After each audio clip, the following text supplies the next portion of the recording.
together.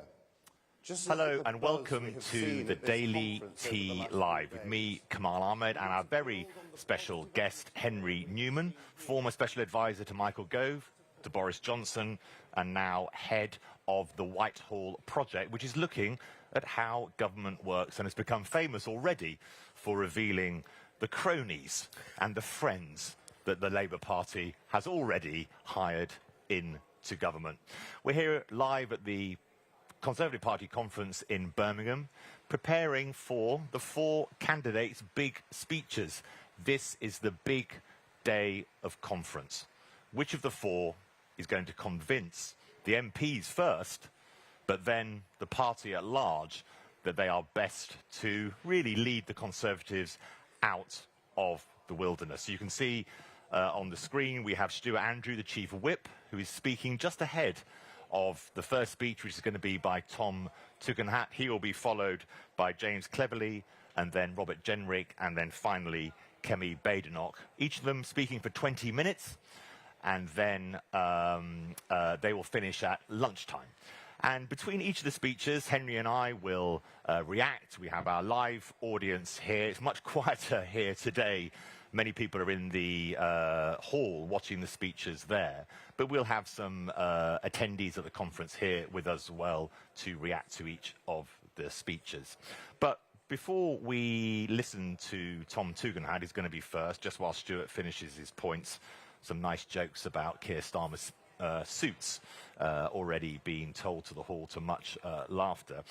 Henry, give me your sense of the conference so far. What's the mood been like? You've been here since Sunday. I have, yeah. I think it's a strange mood, which is it's very upbeat. It's very positive. I think one of the things, maybe a lesson for the future, is because there's an obvious purpose to this conference. Members get to see this beauty parade, which we're about to watch, have got to go to fringe events and hear from the leadership candidates and their supporters. So there's a sort of buzz and excitement. I think it's actually been very, very optimistic. People seem, it's almost strangely optimistic. But I think, do you think it's a bit misplaced almost? I do. I think the Labour Party have got in a real difficulty. The cronyism scandal is real and it's cut through nationally. But I also think Conservatives can't be complacent. We had a very, very bad election defeat, and the next few years are going to be extremely tough. And choosing a right leader is crucial for us forming the next government, but it's not enough. We're also going to need the Labour Party to do much, much worse. And we're also going to have to come together again after this leadership contest. There have been some shots fired, some team rivalries that we've seen. Despite the yellow cards. Despite the yellow card system. There's going to be no blue on blue, but we have seen that. I think it's been less aggressive than previous leadership races. I worked on a couple of them, including the 2016 one, which of course was very divisive between two of my former bosses, Boris Johnson and Michael Gove. We haven't seen anything like that, but I still think there has been some division between the different candidates' teams. And after this, they're going to have to come back together again for the very simple reason that there are incredibly few Conservative MPs in Parliament. Barely just over 100 of them, and there's no option other than to have the whole team working together. Otherwise, there's simply no way we could mount an effective opposition.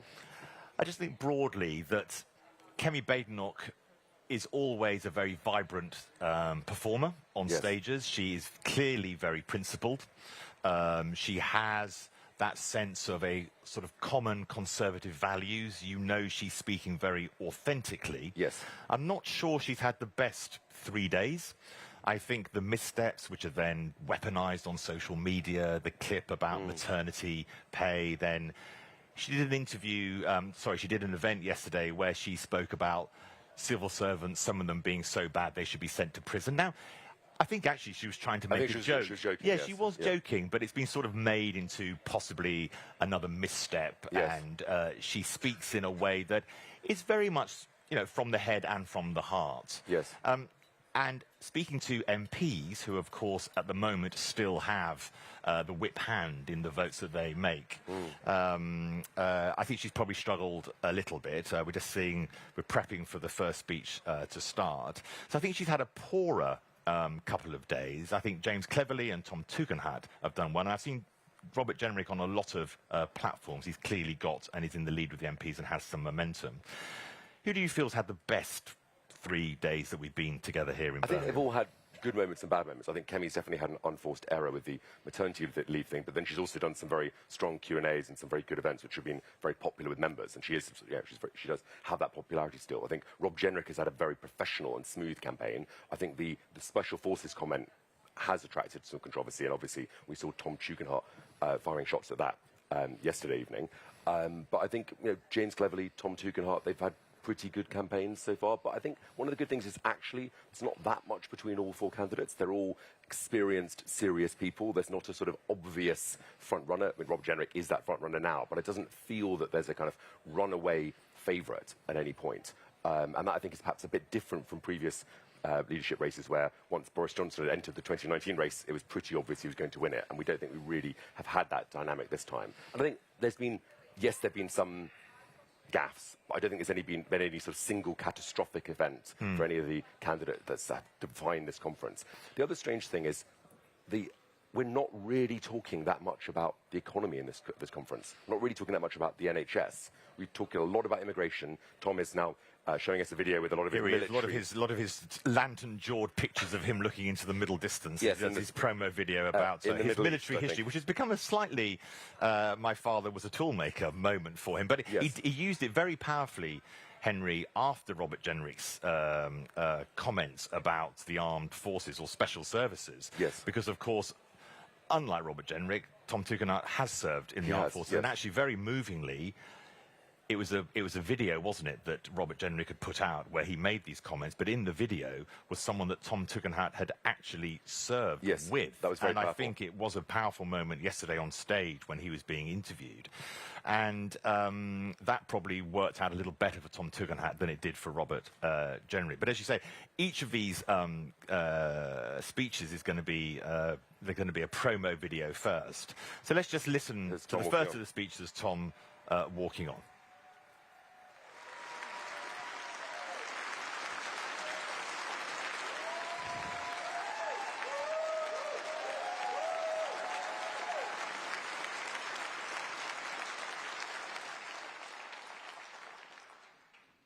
Well, good morning, conference. Should we try that again? Good morning, conference. Much better.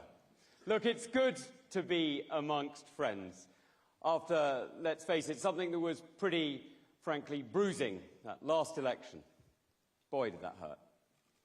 And yet, 4 days here with all of you has helped turn my anger and my disappointment into optimism.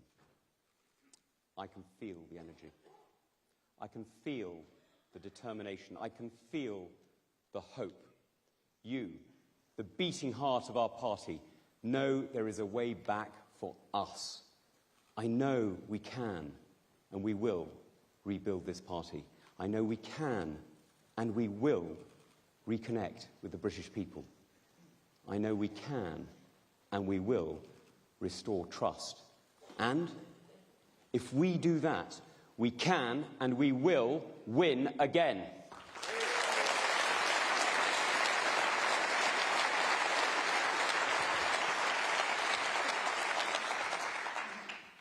But to do so, you know what it needs. It demands honesty.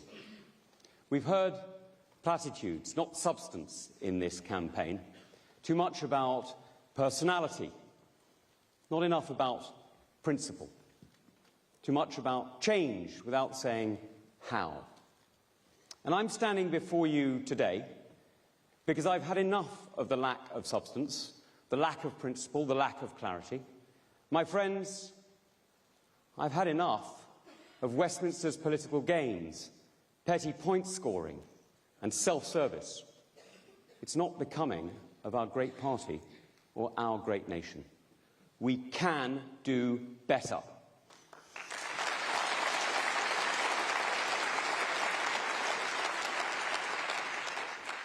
Now, I'm standing because what we need is leadership. I'm standing to lead not just this party, but to be the next Conservative Prime Minister of this great country.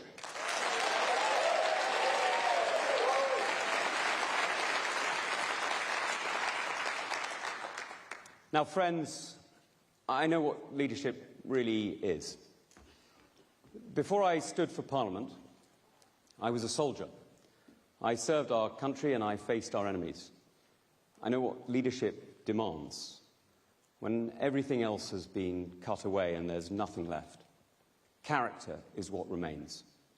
In Afghanistan and in Iraq, I served in combat alongside the best, and I've seen friends push themselves beyond their limits, and some made the ultimate sacrifice.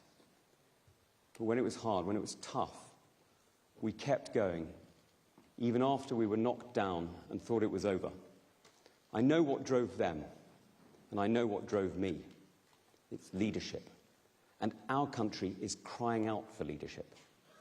And leadership is not about empty promises. It's not about cheap rhetoric or government by management consultancy. It's not about managing decline, and it's not about talking our country down. Leadership is about making choices that serve our country and our people best. I promise you that as your leader, I will serve our country. I will lead with conviction. I will act decisively. My mission is the prosperity and happiness of the British people. Together, we can win.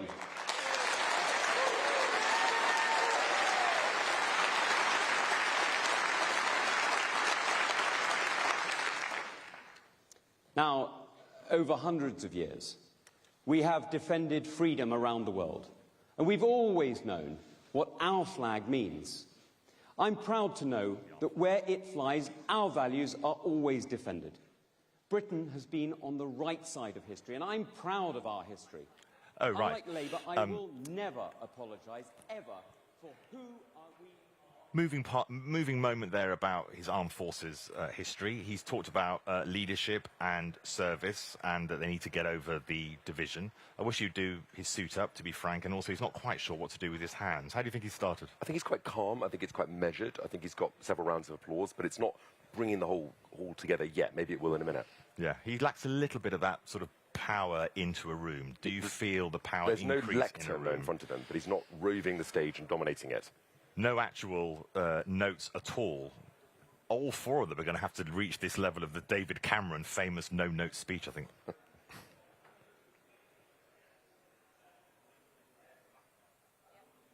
want you to see the opportunities that only we can deliver.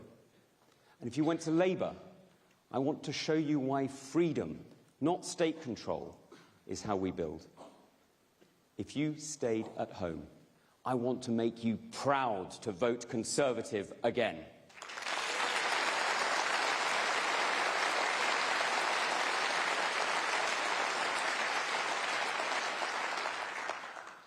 Now, I will grip this party so that we're ready to rescue our country from Labour.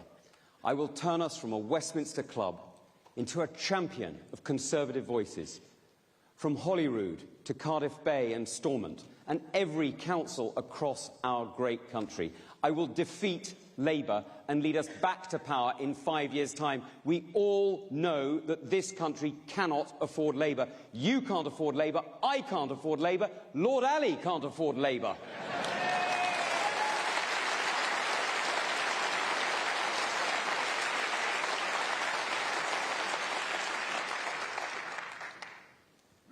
But let's be honest, as a patriot, I want what's best for our country. So I always want our country to succeed. Labour have already shown us who they are. They are the most venal and vindictive administration in decades. Starmer isn't just making pensioners pay for his union paymasters. He's undermining freedom of speech in our universities. He's trashing our border security. Instead of keeping us safe, he wants to police smoking in beer gardens. He's freeing criminals, not standing up for the police. Now, I know what it's like when a Labour government doesn't have your back. The last Labour government left our troops without body armour in Iraq and without helicopters in Afghanistan. As your Prime Minister, I will never abandon those on the front line.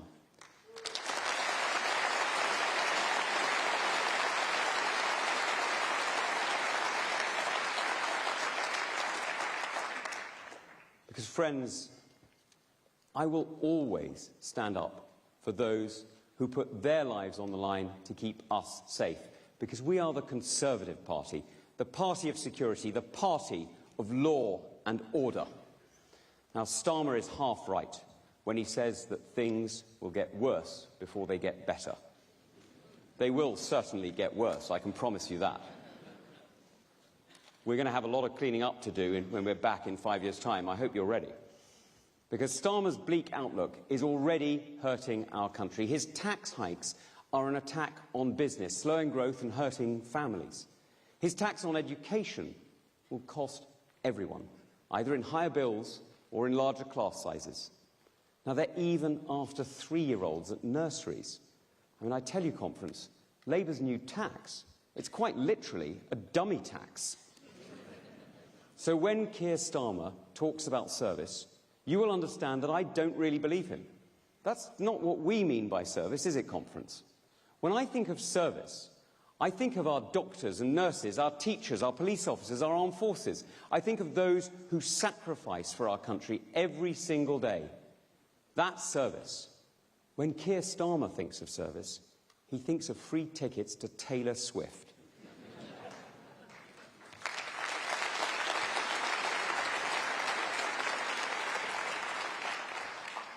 Now, friends, that tells you everything you need to know. Labour have told us who they are. They're rudderless, selfish and greedy. They're taking us back to the 1970s and the politics of division, socialism, higher taxes, more regulation, more control. The lowest common denominator, trashing hopes and dreams. Conference, we have to fight to rescue our country.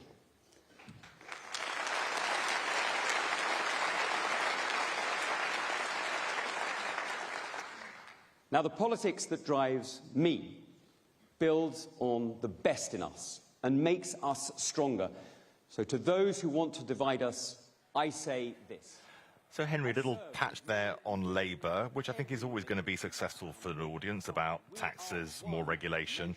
Interestingly, the Conservatives haven't used that socialist attack on Labour for many, many years. It didn't really wash under Tony Blair, frankly, yes. But they have been able to make that narrative now, particularly around tax. And I thought interesting that he's got a different take on what service means. Service by the public, teachers, by the health service, by the armed forces, rather than the way that Keir Starmer is saying it, which is his service, his gift to the nation. I thought that was rather clever twist there. Yes, I think it's competent speech. I don't think it's setting the audience alight. There've been sort of about 7 or 8 rounds of applause so far, but it's sort of relatively polite applause. Maybe it'll reach a great crescendo. There's been a few gags, but nothing sort of side-splitting so far. Yeah, he's got Wahid Ali and Taylor Swift in, which we're sure probably all of them are going to mention. So let's see how he gets on. And I will turn us back into being the campaign-winning machine that you know we can be. Now, my plan is to rebuild the Conservative Party and to make you proud again. My mission is to win the next general election, and I have never failed a mission yet.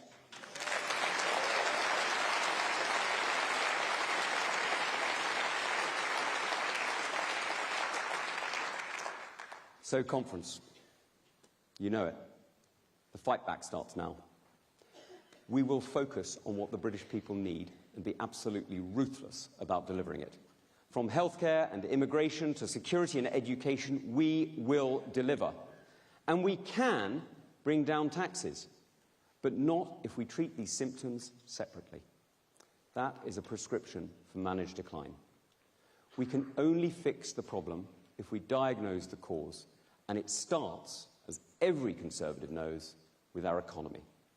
Real growth, not the illusion of growth that has been boosted by migration, has barely shifted in the past 30 years. Now, that's left us poorer and more vulnerable. We need to free the economy. We need a new Conservative revolution. That's what Margaret Thatcher did. That's what we must do again. And we can do it. Our Conservative mayors have already shown the way.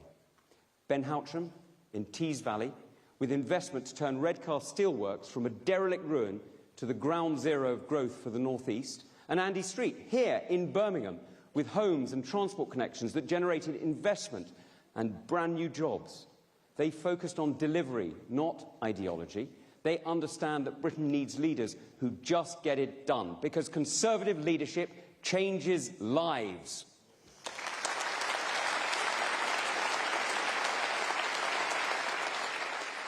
Quick mention of Andy Street there. Yes. Andy Street obviously was super disappointed with the HS2 abandonment from Birmingham to the north. Some people believe that it was that decision by Rishi Sunak that lost him the mayoralty here in the West Midlands, which he almost won. And I bumped into Andy around conference, and he is certainly not happy with the way the Conservatives have been performing. So interesting that Tom raised him. Yes, and Ben Houchin in the Tees Valley as well. Yeah. But we must solve as well as stop. And that's why I'll set a legal cap on net migration at 100,000. Not a target, not an ambition, a cap. But a cap alone won't work. This is about visas, not about foreign courts. Let me tell you something that my opponents probably won't. This isn't simple. We issued the visas because businesses need the staff for our care homes and our hospitals, to look after our families. So how do we square this circle? Well, we need to fix migration by fixing the gaps in education and skills, in transport and in housing, so that we can recruit at home and not abroad. Now, I will end the cap on apprenticeships and use the immigration skills charge to invest in further education and train our own people. But it's not just skills. We need higher wages. And for that, businesses need to be able to grow faster with a fantastic, skilled and healthy workforce, and less regulation holding them back. And to get our people ready for the future, the best education needs to be everywhere for every child. Freeing schools and creating academies has seen our schools improve. In Labour-run Wales and the SNP in Scotland, standards are falling. But here in England, my kids are getting a great education because our Conservative government gave parents choice and trusted teachers to teach. That's what a Conservative revolution delivers.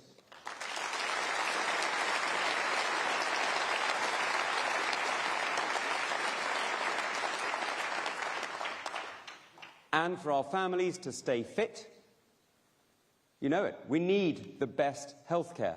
In Australia, across Europe, they have better cancer outcomes and better access to doctors.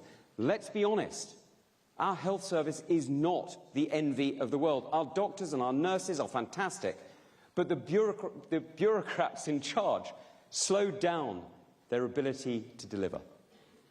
It's not about money. We need to strip away excess regulations and barriers and put the patient at the centre of care. Connecting communities, simpler planning laws, a great education wherever you live, a workforce trained to meet the needs of business, and healthcare that delivers for the patient. It's all about trust. Trust is the foundation of growth, the foundation of the growth that we need to see our country prosper. Trust allows us to simplify our laws and to bring down taxes. Now, my vision of a Conservative Britain is a Britain where people are trusted and free. We need a Conservative revolution in thinking across the government to get there, and the only way that we're going to industrialise our economy and get jobs back here is to have a Conservative revolution now.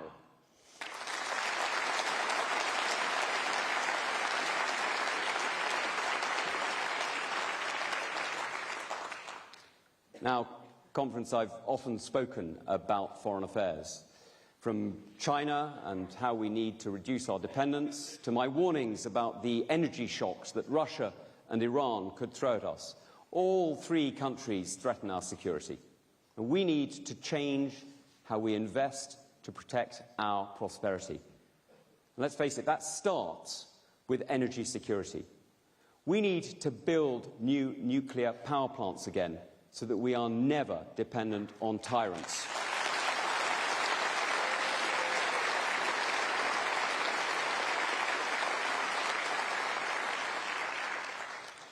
The lesson from Germany is stark.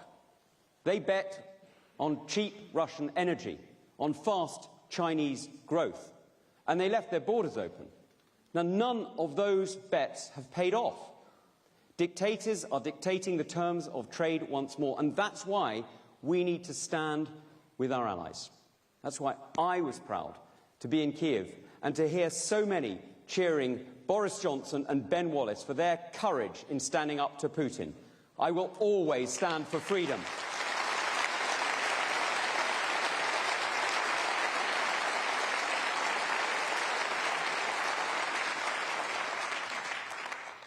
Now, freedom, as we know, is our greatest strength. There is no weapon, no missile, no tank, nothing more powerful than the courage of free men and women defending what is precious to them. And as chair of the Foreign Affairs Committee and as Security Minister, I have always called out our enemies and warned clearly of the dangers that we face. I was sanctioned by Beijing, by Moscow and by Tehran for the privilege. The same Tehran that overnight launched hundreds of missiles against Israel, a country it has vowed to destroy. And I'm proud of the role played by our armed forces overnight. In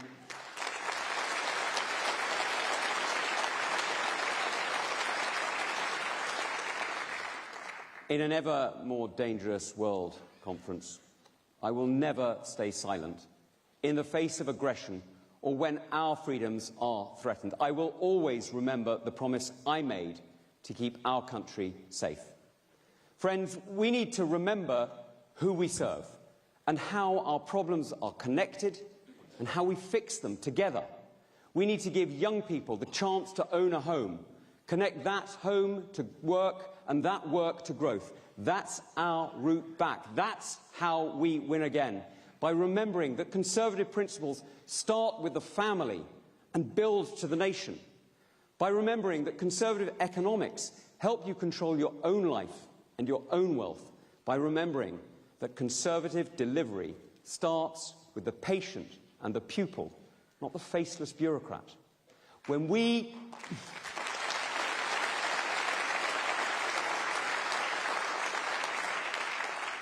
Now, Conference, we know that when we deliver all three, when we actually deliver what people need, that's when we meet converts, when we bring people to us. We don't make enemies. So, Conference, I will tell you what a Conservative is. Someone who believes in Britain, who believes in limited government, who believes in free trade and responsibility to others.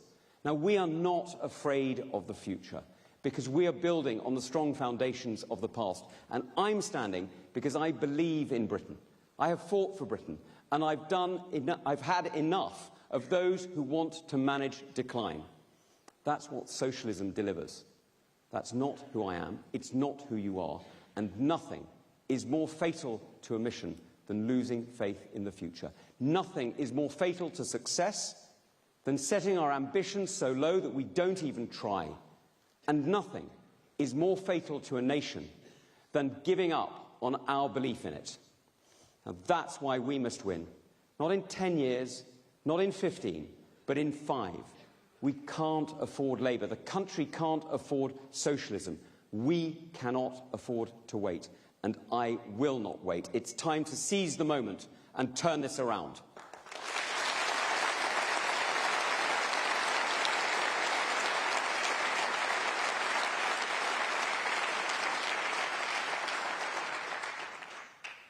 Now, friends, I get it. You've had enough. So have I. But you have a choice. In this leadership election, you have a choice. And it's a choice about change. My opponents claim that they've got more management experience around the cabinet table. Sure, that's true. But I'm not here to manage. I'm here to lead.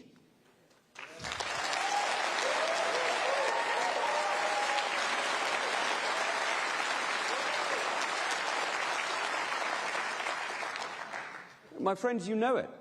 We're not going to change this party and this country with the same management, the same mantra, the same slogan. The only way to build trust back is to show real change.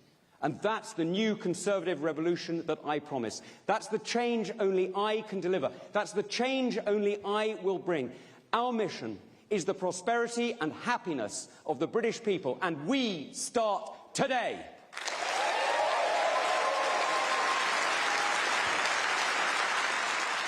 Well, Henry, he maybe found half a Weetabix towards the end of that speech. A lot of Conservative members will be watching that at home. He's obviously getting a bit of a standing ovation there.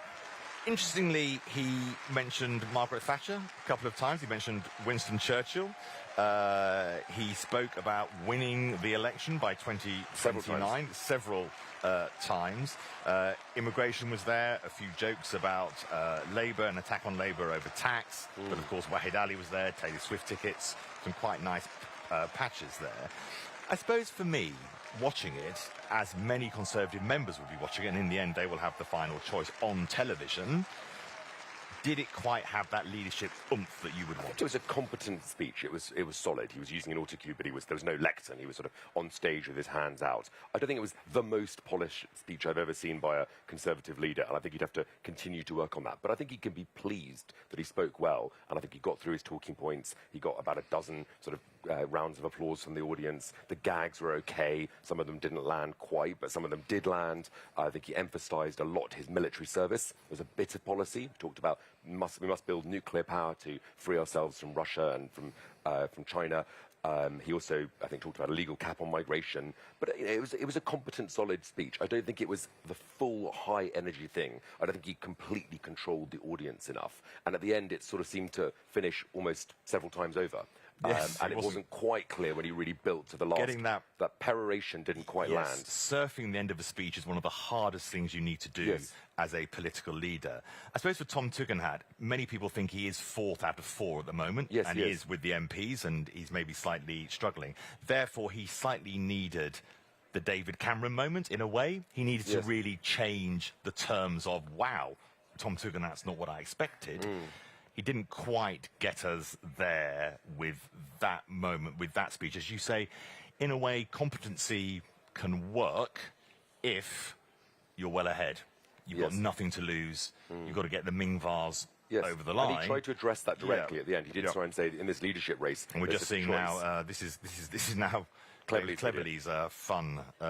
This is all the people that love him. But in the very end of the speech, Tom tried to say that there's a choice in this, and I'm not offering the level of management experience my colleagues can offer. I'm offering change, and I'm offering a different style of leadership to win the election. And I thought he was trying to take that on directly, but I think it is also true that if he was to become leader, he'd need to keep working on his style and improve it. I think he's obviously grown as a politician in the last few years, but is this David Cameron ready to win the next election? Perhaps not.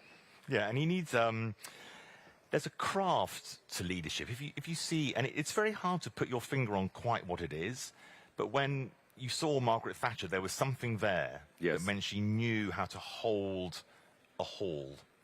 And get people to engage. She was with also her quite arguments. a wooden speaker at times. Yes, she was, and she learned on the job a lot. And wasn't also very funny, especially at the beginning, and didn't understand and got better. The jokes that she was not scripted. Towards the end, Tom Tugendhat was sort of channeling almost his inner Tony Blair about the need for change, and we're told that Robert Jenrick is going to be very much about the new Conservatives, this idea of changing Britain. I like the fact that Tom Tugendhat was more optimistic at the end, that Britain can be better. I think one of the prosperous and happy one of the criticisms of Labour, which holds most water, is that they are just too negative. They keep telling the country it's going to get worse. And he agreed. You're going to have prisons, in your back garden. You're going to have pylons striding across every field in the UK, etc. But here is James Cleverly coming on. And he's using a lectern this time, which I think may actually give him an advantage. Let's see how he handles the applause. And I'm very glad to see he's done his suit up. That's the first message for Tom Tugendhat. He's holding the suit up, my dear.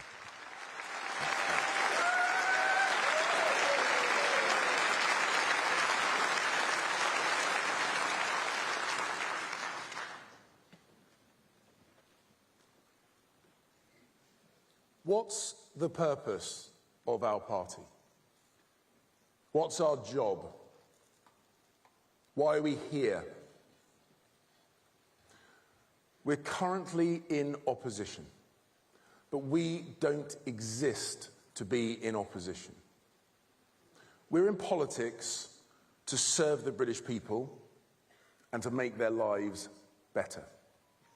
It's not our right, but it is our mission, our duty, and intent. So we need to get back on track. But before we can do that, there's something we need to say. Sorry. Sorry on behalf of the Conservative Parliamentary Party who let you down. And we have to be better, much better. And under my leadership, we will be.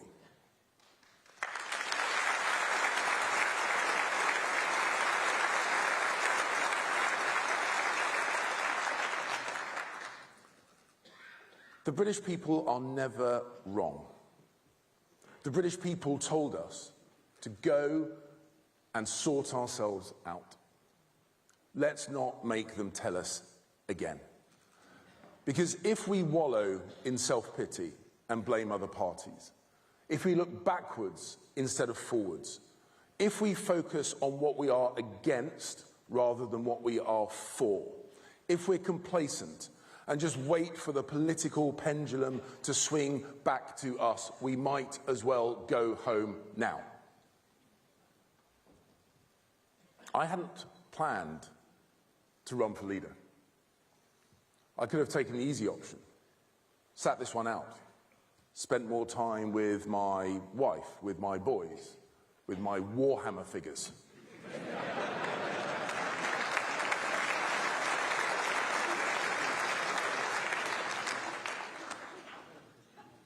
But I went into politics to get things done, not watch from the sidelines, and all the more so after the defeat that we've just had.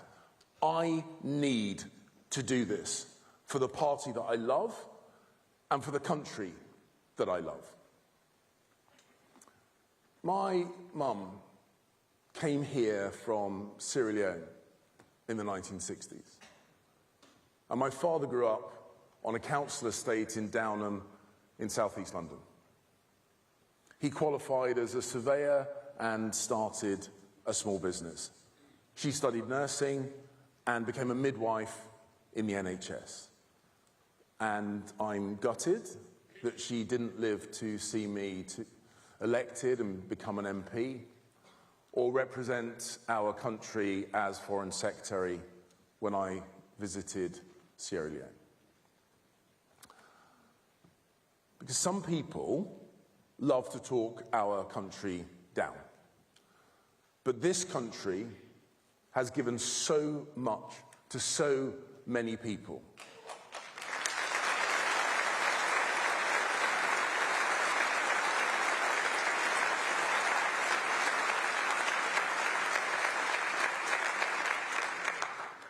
Including my family. Now, both my parents were in the business of optimism, the business of the future. Because what can be more optimistic than helping people buy their own home, or bringing thousands of newborn children into the world like my mum did? That's what a politician and a political party should be for and should be. Optimistic, believing in the future, but also doing the work to build that future. As you know, my wife, Susie, recently battled with breast cancer. And when we found out she had cancer, it rocked our lives. I could hardly speak. Our boys were distraught. But because of the amazing professionals, the doctors and the nurses of the NHS, her life was saved. So to all those in the NHS, I say thank you.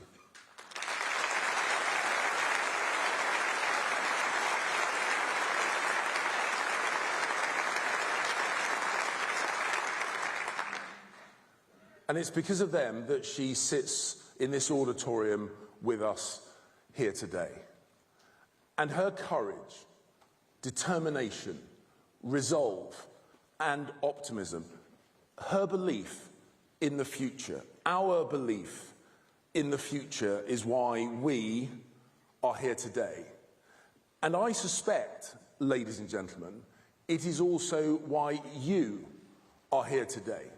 Because tomorrow can be better, and together we can make it better.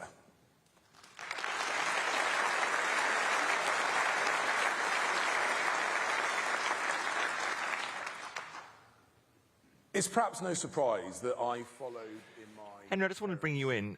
See, immediately, I think this is a much more powerful start. He's told a personal story. He started with a sorry to the membership and all the MPs that lost their jobs, moving points about his wife and her treatment for cancer, saying thank you to the NHS, where Tom Tugendhat said he wanted to strip regulation out of the NHS, which possibly is the last thing they need, given the number of mistakes NHS can make, and much more optimistic. Yes, exactly. His parents are in the business of optimism, he said. He talked about the immigrant story that his family have had. I thought, it's a happier vision, and I think perhaps although he's standing behind a lectern, he looks in control and looks powerful. Yeah. Now, I don't pretend to be a war hero, but I did command a battery in Bristol of 100 soldiers. And one day, I got the call. I got mobilized.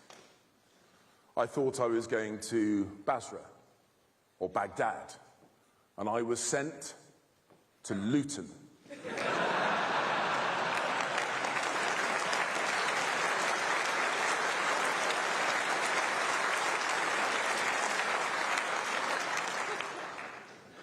At work, I spent a decade in the publishing industry, but like many, I got made redundant.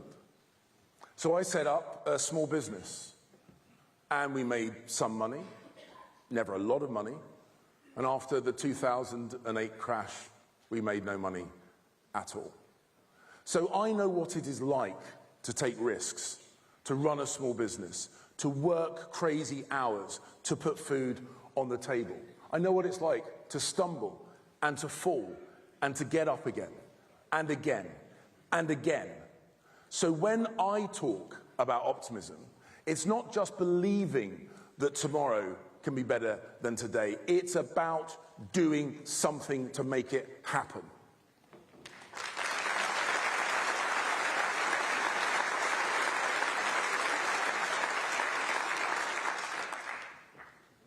My political hero was Ronald Reagan, and he knew what optimism was. Even in the depths of the Cold War, he made Americans want to vote for a conservative. Not reluctantly, but with enthusiasm. And then what did he do? He cut taxes. He cut regulation. He boosted military spending, and he won a landslide. So let's be more like Reagan.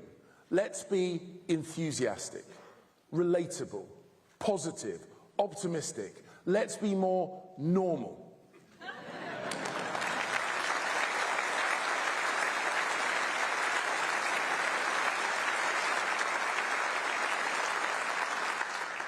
Let's sell the benefit of conservatism with a smile. Because if we do, yes.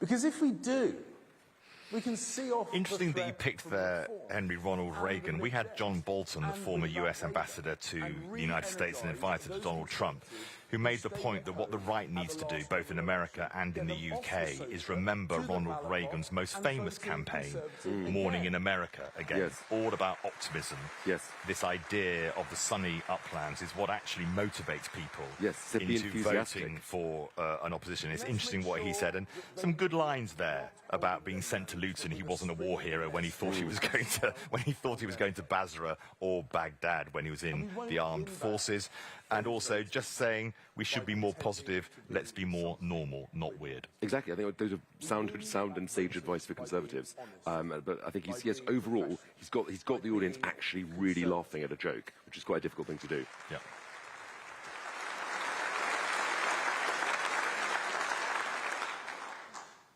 And let's remind ourselves what our great party has done for this country. It was our party that took children out of factories and put them into schools, started the abolition of the slave trade, created the Metropolitan Police, and gave the United Kingdom its first, second, and third female prime ministers.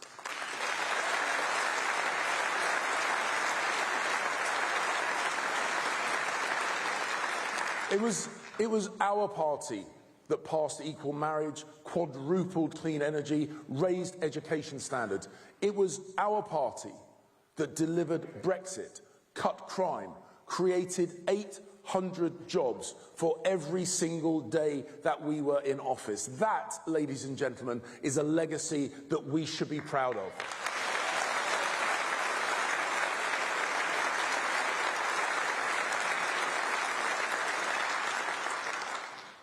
Don't let anyone trash our record. Be proud of our record.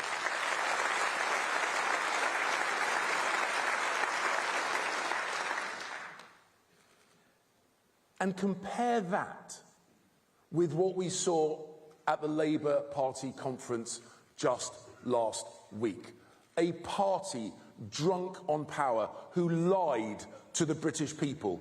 Glasses for passes, favours for friends, swamped in scandal. And, even worse, inflation-busting pay rises to their union paymasters, taken straight out of the pockets of British pensioners. Our plans for defence reversed. A mass release of prisoners and no plan for our borders. And what did Keir Starmer say just last week? He wants the state to have more control over your lives. A nanny state, closing pubs early, banning smoking outdoors, and even trying to control the price of Oasis tickets.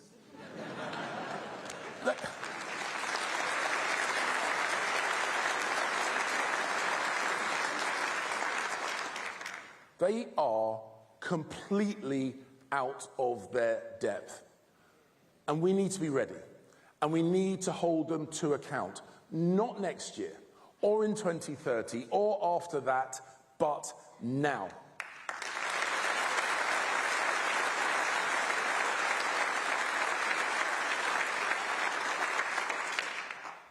And we know the Lib Dems won't do it. They're too wet. And in the case of Ed Davey, soaking wet.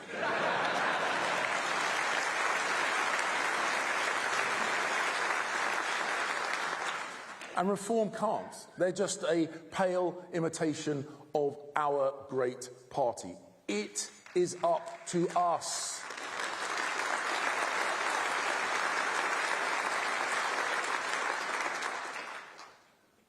And never forget, Reform didn't deliver Brexit, we did.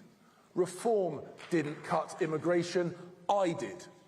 And mark my words, we will beat Reform by being the best version of ourselves, not a pale version of anyone else. So no mergers, no deals.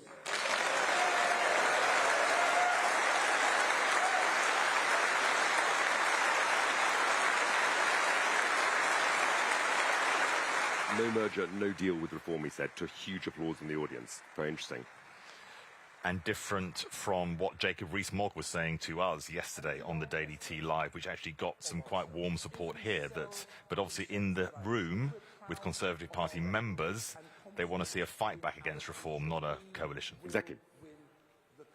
Because Farage and Starmer are two sides of the same coin. They both think that life was better in the past. Farage thinks life was better before we joined the EU. Starmer thinks it was better before we left. and they're both wrong. Our best days are ahead of us. Because just as my parents were in the business of the future, I am in the business of the future. And so we need to reject this 1970s attitude that decline is somehow inevitable, but perhaps we should just fall off the perch slowly. We need to direct our focus, not in the rearview mirror, but at the road ahead.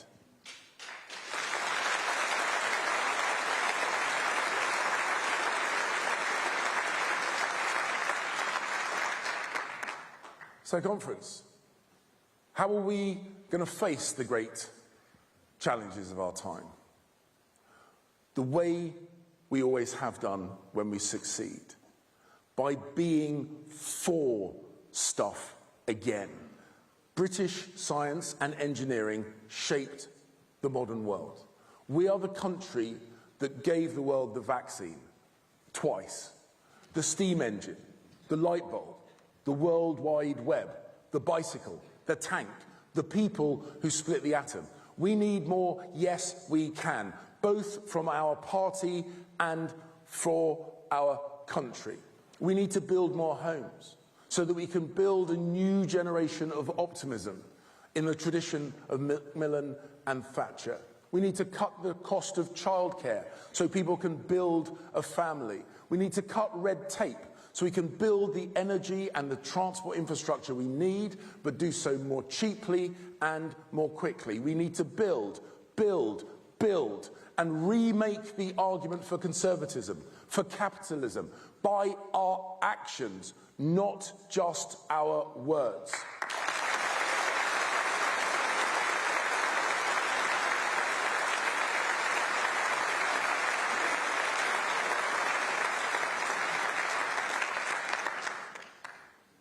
And we need to get rid of bad taxes, like stamp duty. We need to make sure that work always pays. We need to make sure that work always pays, and that the state never takes more than half of any pound that you have earned. And let's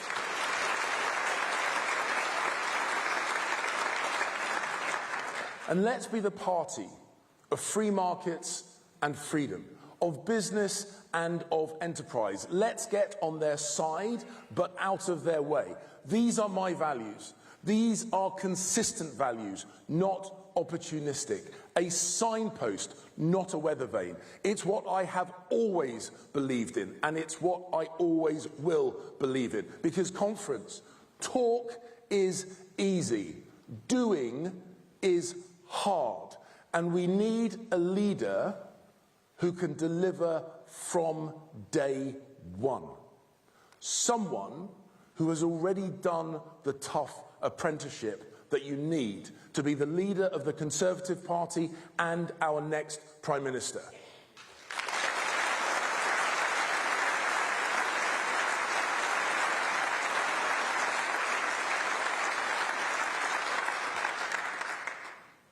I led the Conservatives on the London Assembly, where I reformed and upgraded the London Fire Brigade, taking on the unions and winning. That was a tough apprenticeship. On the Metropolitan Police Authority, I kicked out corrupt coppers, and that was an important moral apprenticeship. As Conservative Party chairman, I got our candidates selected in record time so that we could fight that 2019 general election.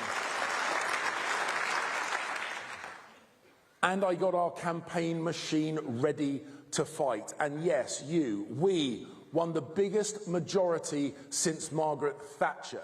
We got Boris elected and we got Brexit done.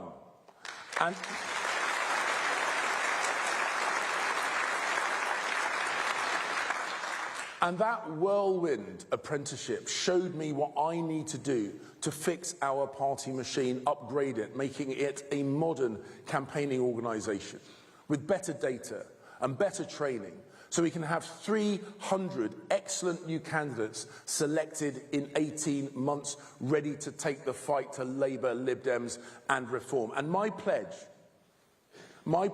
to you today on candidate selection: no more stitch-ups.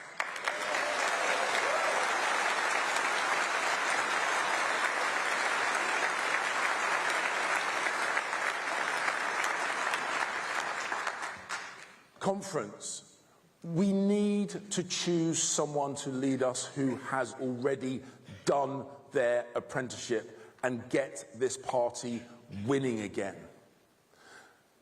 As Foreign Secretary, I strengthened our posture on Iran. I dealt with Putin's nuclear threats.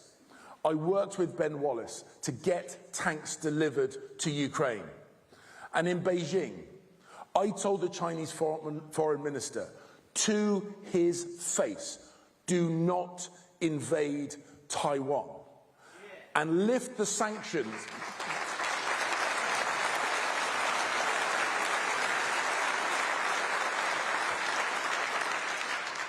And I told him directly to lift the sanctions on my parliamentary friends, even those who have decided to run against me.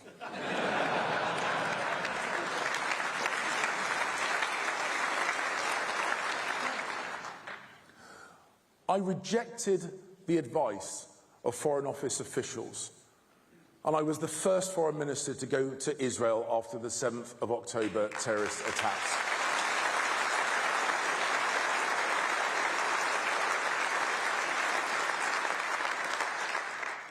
Because leadership is about standing by your values and standing shoulder to shoulder with your allies and friends. And I, today, restate my unwavering support to the people of Israel and their right to defend themselves.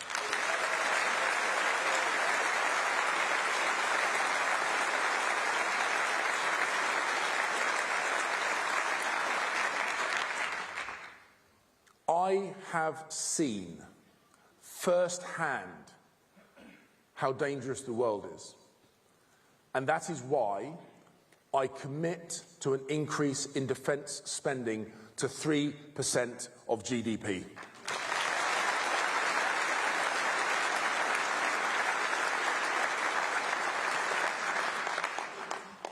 Because it's not enough to talk tough. You have to be willing to be tough. It's why, within weeks of becoming Home Secretary, I introduced immigration controls that are now cutting net migration in half. I didn't complain about immigration or walk away from the challenge. I got it down by 300,000 people a year.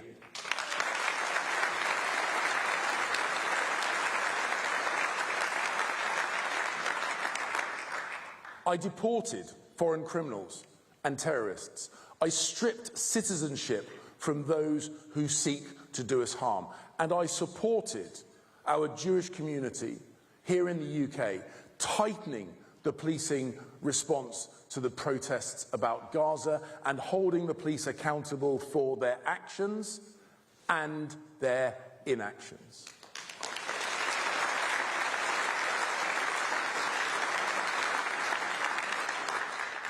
The point is, we can deliver for the British people once again with the right leader, with me as your leader.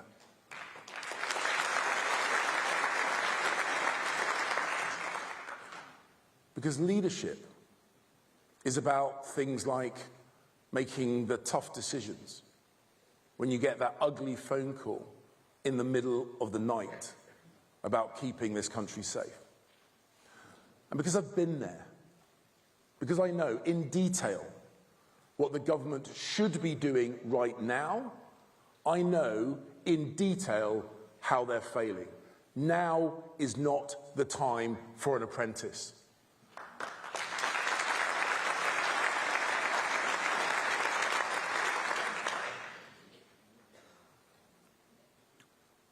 I'm not doing this because I want to be something.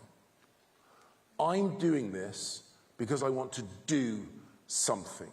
Renew, yes. Rebuild, yes. To deliver for our party, yes. But mainly to deliver for our country. And the Labour Party has not wasted 1 second in undoing our work. So we must not waste 1 second getting back to work. I can unite this party around Conservative values. I can hold Labour to account for their failures and take us back into government in 4 short years. Because the people in this room, standing for election in May, can't wait a day longer than is necessary for us to get our house in order. There is no time to lose, and I don't lose.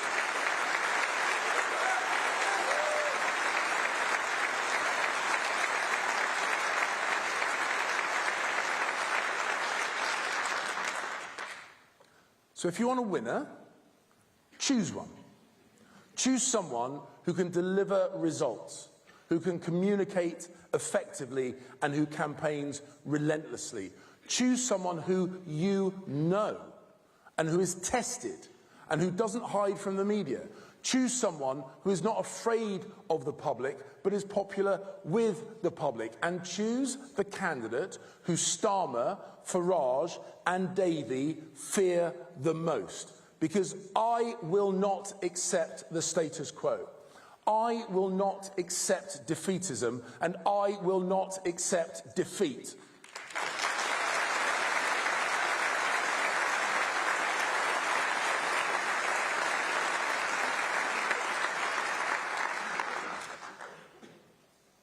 Everyone running in this leadership contest needs to ask themselves, do they want to be the leader, or do they want to lead?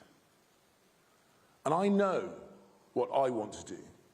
I want to get the heel of the state off of your neck, get their noses out of your business, and get their hands out of your pocket.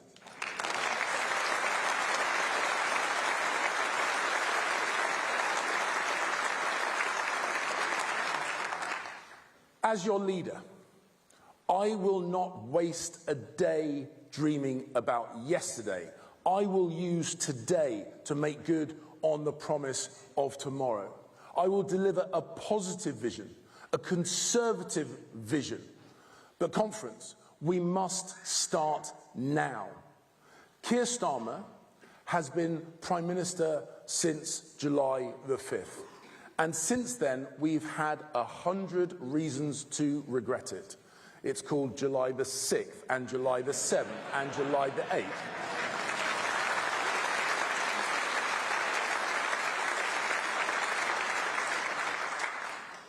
And I don't know about you, but I don't want to live under a Labour government for 1 minute more than we must. So it's in our hands, yours and mine, to turn this around. And we can. Because the facts of life, the simple desire to aspire and achieve, to provide safety and security for your family, to own a home, to build a life and give your children a better tomorrow than today. These are conservative facts. We may have lost our way, but it's time to get back on track. Because history shows that while we have no right to govern, we govern when we get it right. So let's unite. Let's rebuild this party of ours, council by council, seat by seat, ward by ward, street by street, one party with one purpose, to turn the page on this useless Labour government, to get to government, to look to the future with one voice and say that it is morning once again in this great country of ours. That must be our mission. That must be our purpose. So join me on this journey, and together we will win, and we will be in the business of the future. Thank you. Your view, just a quick take at the top. Tom Tugendhat must be watching that and wished he'd put a bit more energy into what he was talking about. He turned up the volume at the end. He got the audience on their feet. I think he controlled the audience very well. He amused them. There was actually a few great gags in there. I mean, I laughed. It wasn't a sort of dad joke. It took it a level beyond. I think he could have put a pen through about 20% of the speech and tightened it a bit. It felt like there were bits where it went back around again. It started with the sort of, what is the point of conservatism? I thought we'd have an ontological discussion about the nature of the being of the Conservative Party. But he did have a point, but I think it could have just been slightly shorter, slightly more focused. But I liked his message. We need to be normal. We need to sound enthusiastic about conservatism. We can't just have abstract debates. We've got to talk about the changes we can bring to people's lives. He talked a lot about building all across the country, infrastructure. It was quite Boris-esque, actually. He also said he wanted people to keep more than 50p in every pound that they earn. Simple thing, but I think quite powerful. And about abolishing stamp duty. So some policy in there as well. I think it was a proper arc of a speech. I think you're right, it was too long. But he started with a sorry, which I thought was important. He told a personal story. He used the word optimism regularly. He thanked the NHS. He made a good joke about being sent to Luton when he thought he was going to be deployed to Basra or Baghdad when he was in the armed forces. And then three big previous useful campaign lines that he used, which I thought he did well on. Ronald Reagan, Morning Again in America, the idea of optimism. Yes, we can. Barack Obama, the idea that the Conservatives can rebuild themselves, he said in 4 short years, believing that the Labour government will have to go to the country more quickly than 2029. And then the third one, no time for an apprentice. You'll remember, of course, no Gordon Brown saying at the time he was going to be the next leader of the party when David Miliband possibly could have been a contender. No time for a novice. It was a speech that had thought. It was a little long, but what are you trying to do there? For the party, for the people watching, for even the general public who will see a little bit of this, you could be Prime Minister. You were watching someone there that you could imagine. He looked the part, didn't he? You could imagine being not only leader of the Conservative Party, but Prime Minister. I think he'll go backstage with his entourage in a lot more of a happy state than I imagine Tom Tugendhat's team feel. He also fired a few shots. There was a sort of, he talked about people who walk away from a challenge. He said he didn't do that. Also consistent values, which I think was against maybe Robert Jenrick about he's walk away from a challenge, also dig at Rob for resigning, I thought. He said he wasn't a war hero, which perhaps is a joke about Tom. And self-deprecating, I thought. I thought it was gently done in both cases. But I agree, I think it was a very solid speech. And he had to show momentum in this conference because in the last 2 leadership rounds, he flatlined, which seemed surprising. So although he was in 3rd position coming into conference, he needed to have a moment. And I think this was a very solid speech. It could have been slightly better, but it was at the top end of very good. What I'm hearing around the conference and the dinners and the events that we all go to and pick up the intelligence is James Cleverly's got an ego, and that can rub people up the wrong way. So that was a good performance. It's probably added a bit to his luster for the conference, but in the way he's been in the conference, some people are saying he can appear a little full of himself, so he's got to think a little bit about that. I thought his point about consistent values, you're absolutely right, I think was aimed at Robert Jenrick, because obviously Robert Jenrick was someone who was seen as very much in the centre of the party, Robert Generic, and has now become much, much tougher. But I think we're going to have, let me just check some notes. Yes, Robert Generic Change to win again, next, and here he comes. So let's have a listen to who is the front runner at this stage amongst the MPs. He is no lectern, so he's going to walk around. His suit is unbuttoned. I know it's one of my things, but let's hear him. It's great to be home. I'm a Midlands man. I grew up just down the road in Wolverhampton. And it's good to be back. Look, before I tell you about where I want to take this party, where I want to take our country, let me tell you about the place that made me. 50 years ago, in 1974, my dad, Bill, and my mum, Jenny, came here to Birmingham. Dad got a job at the last great iron foundry of the Black Country in Coseley. It was a vast Victorian metalworks that had made the pots and the pans of the empire. It was called Cannon Industries because it had made the cannon for Wellington's army. My dad loved that. Mum and Dad came here to the West Midlands to put down roots, to get on in life. But their dreams were put on hold because Britain was broken. Industries were crippled. Councils were bankrupt. Hope was gone. Then, as now, a new Labour government, so fresh, but already so stale. And what about us? What about the Conservatives in opposition?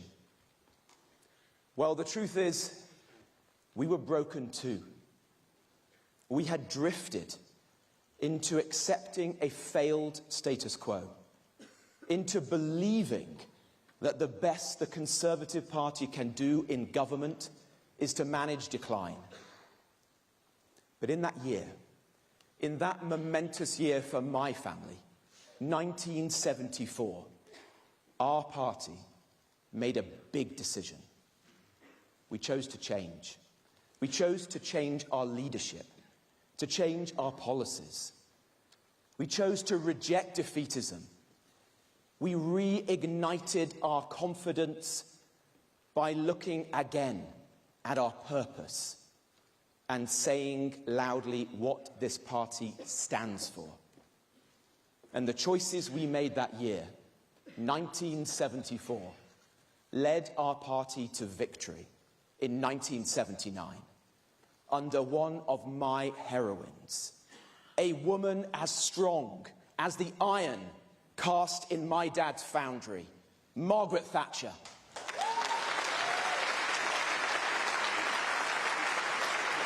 And friends, her Conservative Party reversed Britain's decline, and it did so by backing people like my mum and dad. They bought a home, they started a family, they founded a small business. They didn't need to tell me what their values were. They lived them. In the sweat and the sacrifice of building that business around their kitchen table, in the love and the security they gave to our family, in the solemn duty and respect they showed to Queen and country, decency, hard work, aspiration, patriotism, those were their values, cast in iron, built to last. I am so grateful to my parents, and I want to say thank you. I am in politics for the millions of people in our country just like them. Devoted citizens, good neighbours, the people who get up early in the morning to put food on the table for their families. Yes, the people who start small businesses around their kitchen tables. The people for whom there is no pressure group pressing their case, no lobby demanding their so-called rights. So let me tell you, if I am your leader, the pressure group for Britain's hard-working majority will be us, the Conservative Party.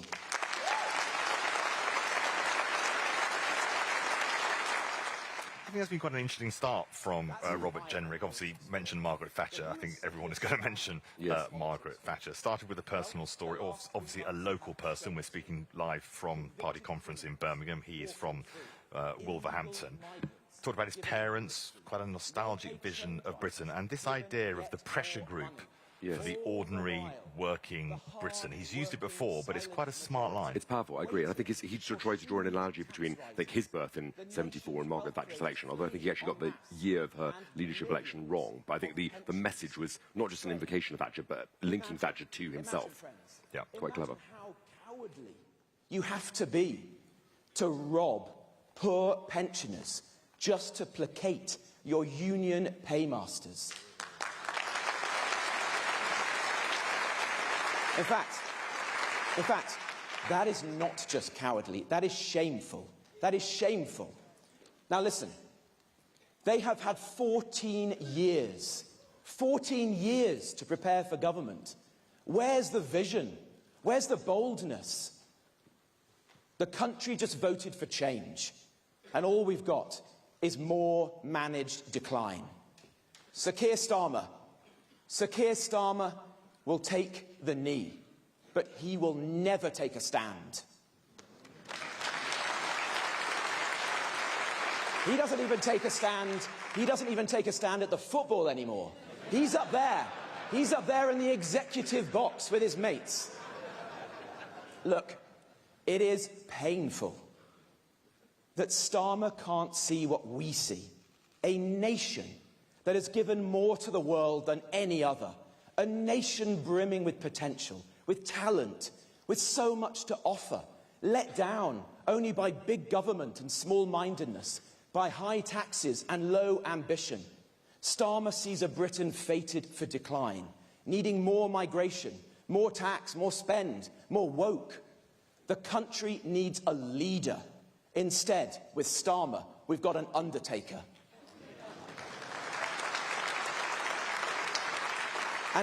And what about the cabinet? What about our new cabinet? Well, Rachel Reeves, as wooden as Pinocchio, and only barely more honest.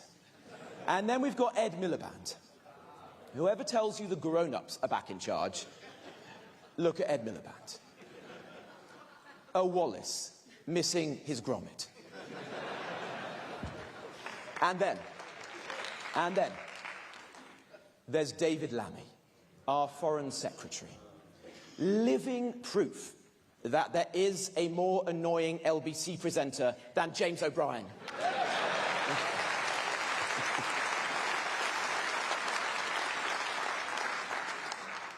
But seriously, friends, if we are going to change this party, if we are going to turn it around, we've also got to be honest about where we've got to and what we did in our 14 years in office. I am so proud of the achievements that we made in government. We reversed the appalling damage done by Gordon Brown to our public finances. We transformed our schools. We unleashed a decade of record levels of employment. We created a fairer welfare system. We got Brexit done, and we stood by Ukraine in her hour of need. We led Europe in the defense of Ukraine. So, friends, I will always celebrate our achievements. But we can't. We can't bury our heads in the sand. Just as we celebrate those achievements, we need to be honest with ourselves. The country just doesn't trust us right now. We've just suffered our worst ever electoral defeat. We lost more seats and we won fewer votes than any government ever. It was a comprehensive defeat, and it needs a comprehensive rethink. So just as I will defend our achievements, I will be painfully honest about our failings. We failed to deliver the strong NHS, the strong economy, and yes, the strong border that we promised. Friends, we must never fail our people again.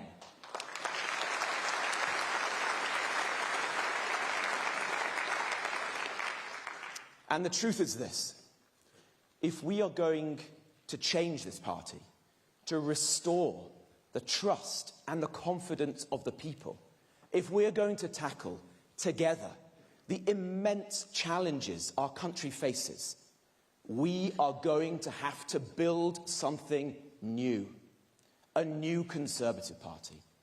That is what I call for today.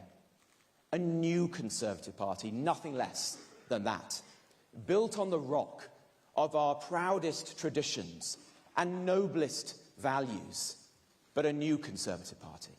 And if I am your leader, that is what together we will build, a new Conservative Party. Now, you know that I loathe empty rhetoric, big words and little action. That is part of the reason why we are where we are. You know that I will take a stand. You saw me take a stand last year. And frankly, it is the only reason why I won my seat of Newark at the general election. Against all the polls and the pundits, the only seat that our party won in the whole of Nottinghamshire and Derbyshire. Because my constituents, to whom I owe so much, knew that I took a stand. For them, for the country, for the change we need. So, today, let me set out 5 changes that this new Conservative Party must make. 5 stands that this new Conservative Party will take. And let me begin with this one. We must take a stand to secure our borders. We must secure our borders.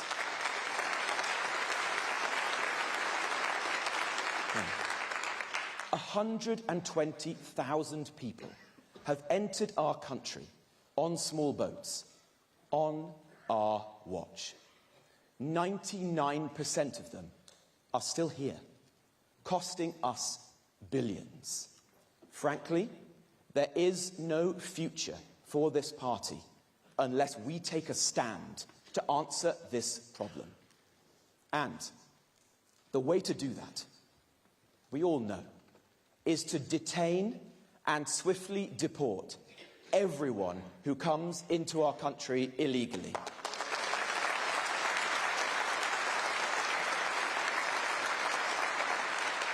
But we will never do that.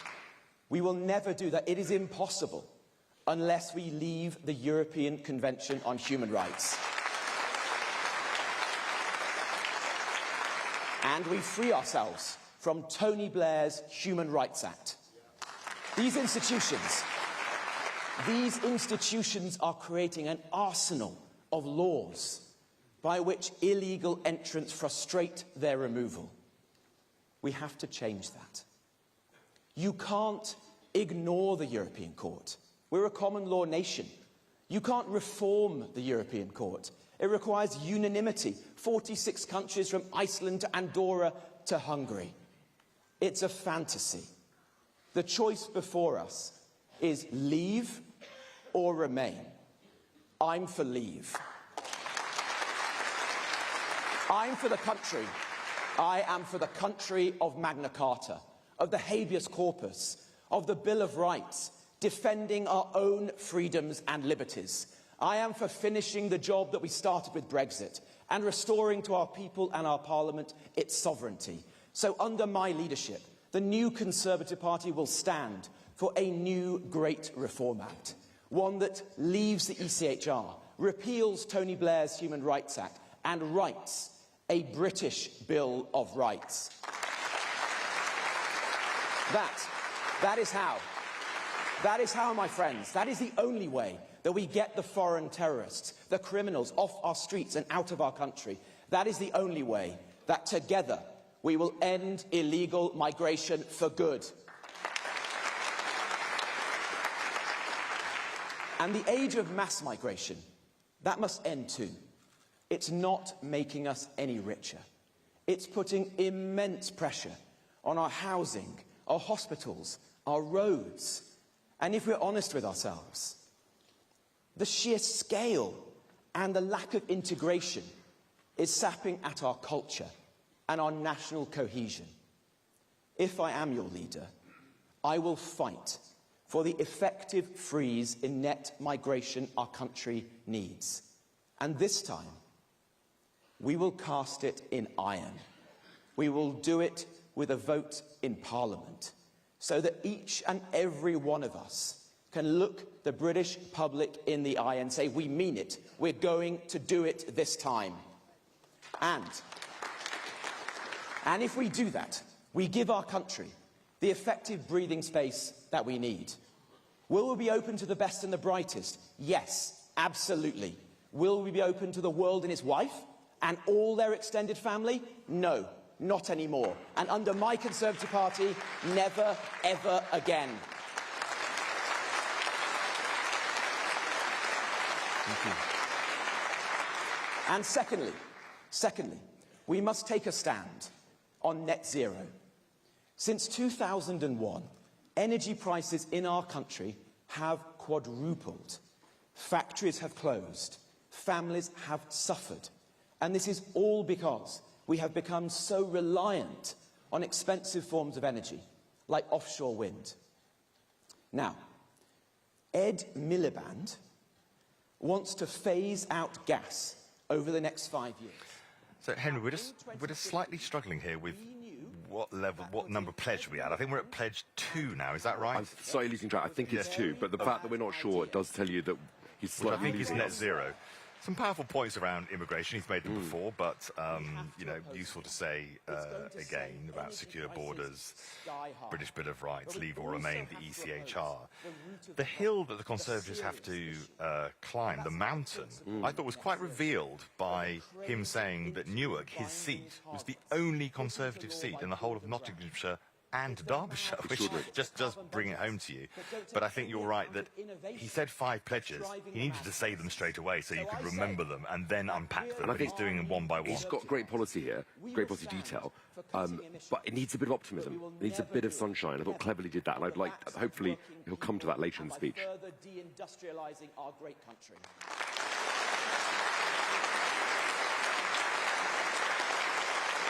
And we must also take a stand to get Britain building again. Our country needs more homes. We need more industry and infrastructure. So I have a hard message for all of us today. If we want to be the party of low tax, of growth, of business, as I do, and I know you do too, we also need to be the party of fixing the broken system that stops us building the homes, the factories, the data centres, the roads, the trams, the trains, the investment that Britain desperately needs. We love this country. We will protect its beautiful countryside. We will ensure that local people have their say. But our new Conservative Party will stand alongside the scientist in need of lab space. It will stand alongside the town in need of better roads. And yes, it will stand alongside the 20 and 30-somethings trapped in their childhood bedrooms, dreaming of a home of their own, dreaming of getting on in life, waiting for their lives to begin. That's what we will do as a party. We will build our party. Our party will stand for the most ambitious programme of urban densification and regeneration in our country's modern history. We will stand for getting Britain building again. And we will also take a stand for a small state that actually works, not a big state that fails. Look, the last election was as much a referendum on our health service as it was on our borders. We have 20% more money, more doctors, more nurses in the NHS today than we had 5 years ago. And yet our hospitals barely treat any more patients. Our courts, our prisons, our police, our universities, our welfare system, none of this is working as it should. Now, Labour isn't going to fix any of this. The unions won't let them. We know that. But the new Conservative Party can and should. We need to do for all our public services what we did for schools in the 2010s.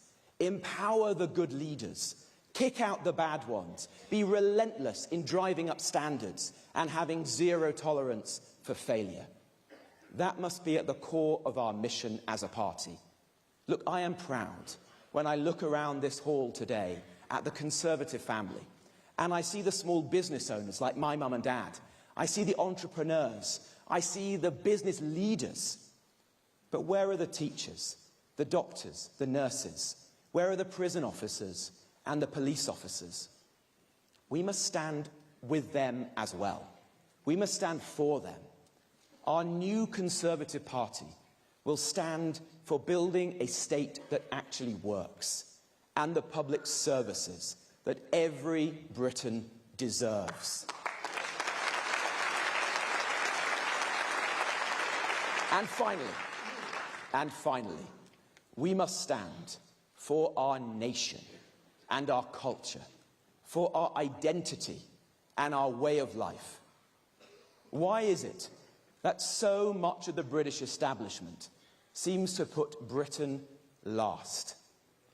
I'm told that we only have enough munitions to last a few weeks in war, and yet our country is giving foreign aid to parts of the world richer than our own. So if I am your leader, I will stand for cutting our bloated foreign aid budget and for spending 3% of GDP on our defence. Finally doing what government is meant to do, the first duty of any government: keep the British people safe. And what of our culture? Well, how have we come to the point where a teacher from Batley remains in hiding because in a class on free speech, of all things, they showed a cartoon of Mohammed?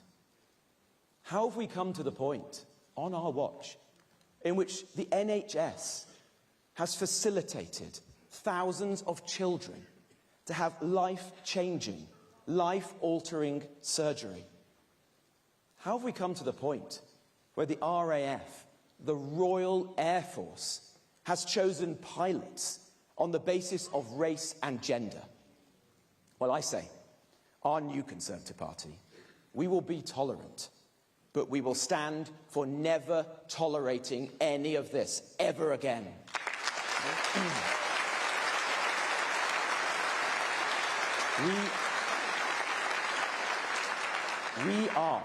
We are the lucky inheritors of unparalleled national identities: British, Welsh, Scottish, Northern Irish, English.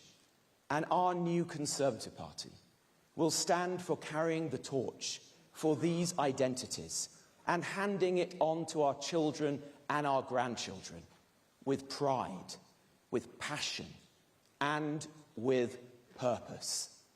So, my friends, securing our borders by leaving the ECHR and a cap in Parliament to end the era of mass migration. Yes to net zero, but no to Ed Miliband's mad plans. Getting Britain building again. Defending our nation and our culture. Building a small state that actually works, not a big state that fails. 5 changes that our new Conservative Party will make. 5 stands that this new Conservative Party will take. As your leader, I will take a stand. The new Conservative Party will take a stand. Stand up for what is right. Stand up to those who are wrong. Stand alongside the hard-working men and women of this country who make Britain great and can make her greater still. Our party is at its best when we, friends, are the trade union of the working people of this country. From our seaside resorts to our rural outposts, from our industrial heartlands to our village greens, from world-class cities like this one to the towns that I grew up in and I'm proud to represent, Britain rises when all our people rise, all of them. So let's help them to rise again. 1974, 2024, a country facing huge challenges, a Labour government already out of answers, an opposition, a Conservative opposition, facing a big choice: to go along with a failed consensus that is driving our country into the ground, or to have the courage, to summon the courage to change course, to unite around the practical solutions to the challenges that we face, and to change, really change. I want to lead that change. I want to be that change. So come with me, join me, work with me in this new Conservative Party, and together let's take a stand for the country that we love. Thank you. Thank you, conference. Thank you. Well, Henry, I don't think he quite hit the notes of James Cleverly, but certainly it was more robust than Tom Tugendhat. He'll probably be relatively happy with that. He did have a personal story at the beginning, which I think is always important. He mentioned Margaret Thatcher a number of times. I think that he then talked about the comprehensive defeat. They had to be painfully honest. He made the point that his was the only Conservative seat, Newark, which he represents in Nottinghamshire and Derbyshire. But then I think, Henry, he slightly lost his way around the 5 pledges. I mean, the 5 pledges was what Tony Blair built, frankly, his 1997 landslide on very simple pledges to the country around class sizes and around tax and spend, etc. But we actually found it quite hard to follow. I think I got them right, that it was secure borders, a sort of net zero, but not net zero, building things a lot, securing the nation and securing our culture. And the big line for him was, which I think does have some cut through, that the Conservatives should be the trade union of the working people, and obviously a big chunk on immigration. But I felt it slightly then meandered, and I wasn't quite sure what he was telling me. Yes, I think it was a good speech. I think he sort of commanded the hall pretty well. He was no notes, walking around, no lectern. I think he was also sort of smiling at the beginning and giving some sense of positivity, but I wanted a bit more optimism. I thought he was at his most optimistic on housing, and that sort of felt like he really passionately had a vision for what needed to change. And of course, he was housing secretary and was very successful in building homes. I thought the bit on migration is clearly very well developed. I thought what didn't necessarily land in the hall, from what we could see, was this idea of a new Conservative Party. I'm not sure the Conservative Party wants to be told it needs to become a new party. So I wasn't totally convinced by that, but it was an accomplished speech in lots of ways. He's obviously doing very well. I don't think it was his best moment ever, but I think he's the front runner. I think it was more than a good enough performance for what it needed to do today. And when you're the front runner, competency can be enough. Both James Cleverly and Robert Jenrick made a real point of thanking people who worked in the public sector. Yes.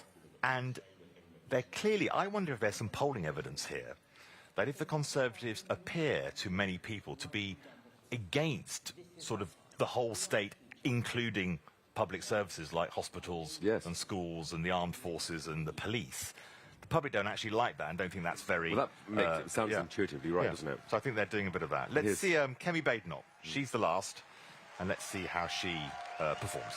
In true blue. She's blue. She's certainly matching the background.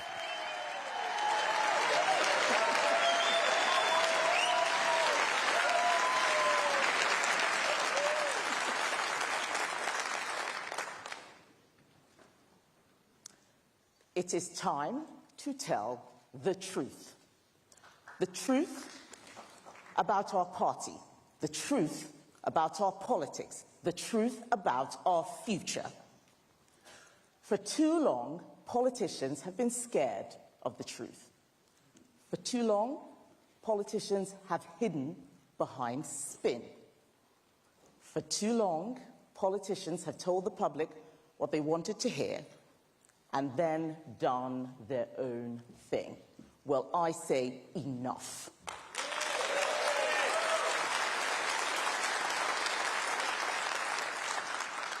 It's time to remember who we are, what we stand for, and what we want our country to be. 7 years ago, I stood on this stage, so proud to be a Conservative Member of Parliament. We had just lost our majority, but our party was still in government, and that was all that mattered. But I am no longer a bright-eyed, bushy-tailed backbencher. I am a veteran of 4 government departments and a former cabinet minister. I have seen the system from the inside. Ladies and gentlemen, the system is broken.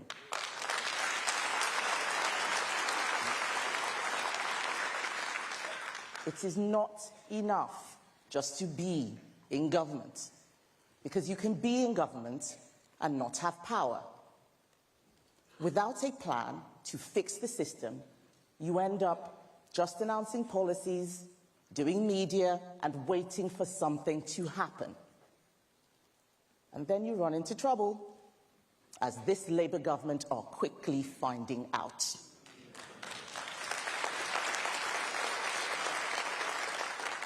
For us, it led to a reckoning, a historic defeat, worse than 1997, a defeat that could extinguish the Conservative Party.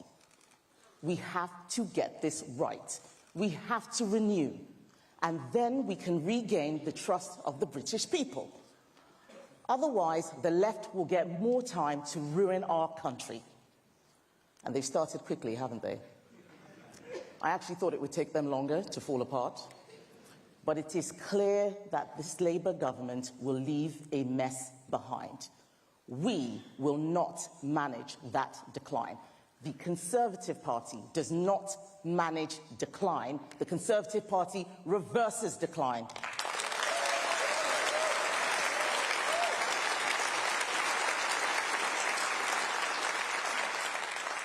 Our country needs us. We must not let it down. For this to work, we need to go back to first principles.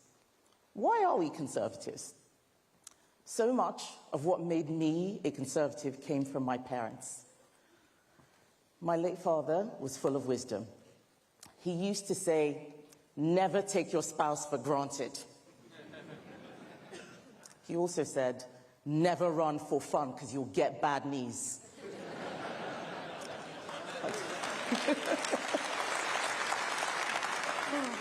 But he also taught me responsibility.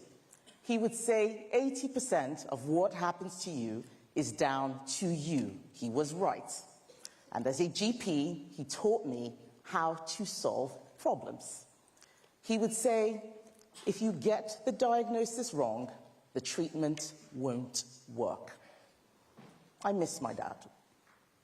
He taught me the most important lesson of all. Never be afraid to do the right thing. No matter what people say about you, just do the right thing. My father taught me not to be afraid.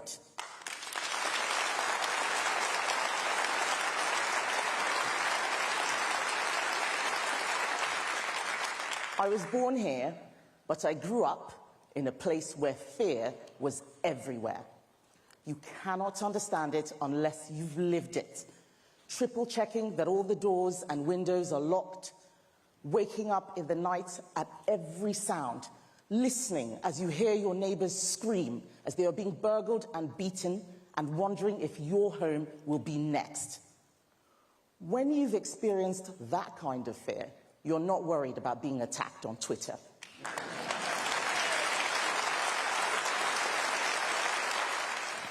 I think Henry, this is a pretty confident start.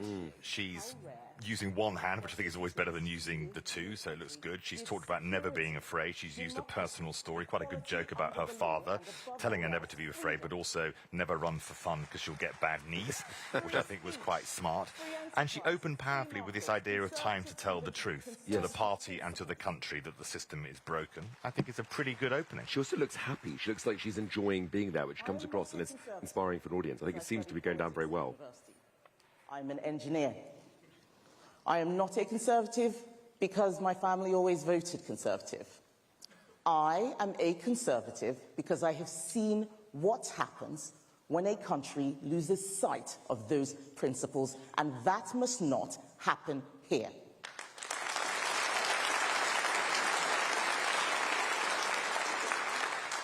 But if Conservative principles are so great, why aren't we in government anymore? The truth is, we lost faith and stopped acting like Conservatives. We stopped being leaders and became managers. We spoke right and governed left And when we went after Labour votes, we lost our own.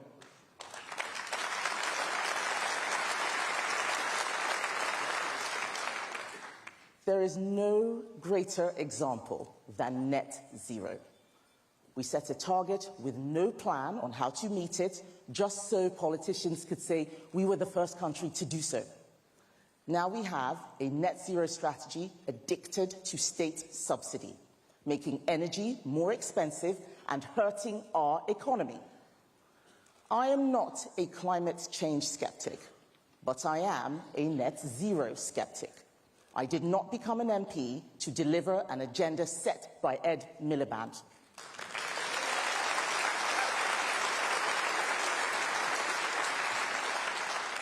Promises must come with a plan. Plans must be based on principles. That is the Conservative way.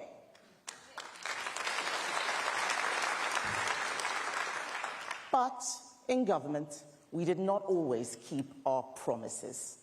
We promised to lower taxes. They went up.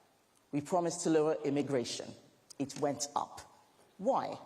Because the Treasury said high immigration was good for the economy, but we knew it was not good for our country.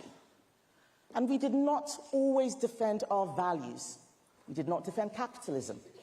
Capitalism does not mean corporatism. It does not mean monopolies. It means free markets and competition. We didn't always protect those principles. Like Labour, we raised taxes on business, corporation tax, capital gains tax, we taxed dividends, and we regulated like Labour. So instead of encouraging people to start and grow a business, it got harder and harder. Economics is not just some technical exercise.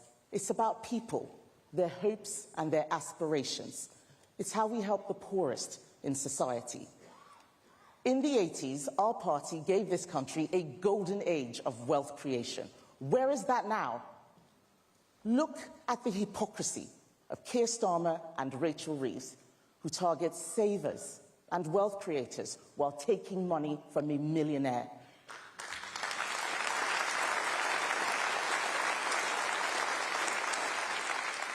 The Conservatives have to be the party of wealth creation. Wealth is not a dirty word. It supports jobs and families. It pays for our schools and our health service. We should defend it and encourage it. We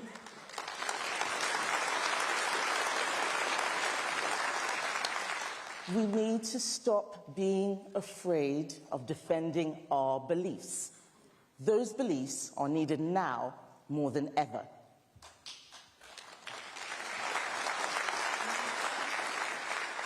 They are needed now more than ever because a new political force has risen. Something I have been fighting all my political career: identity politics. Like the 1970s, we face a battle of ideas against the left and its desire for ever greater social and economic control. It is socialism returned, socialism in a suit.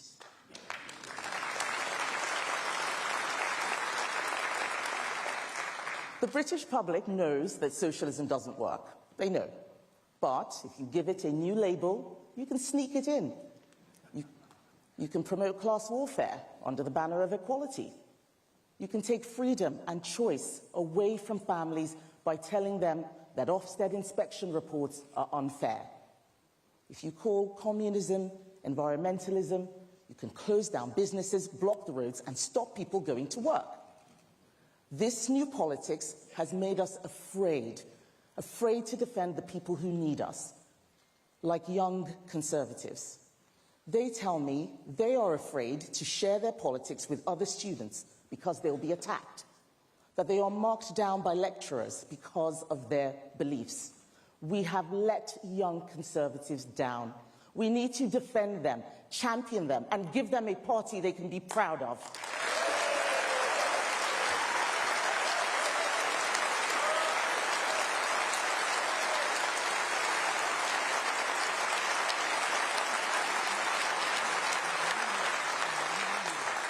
But other people need us too, like women.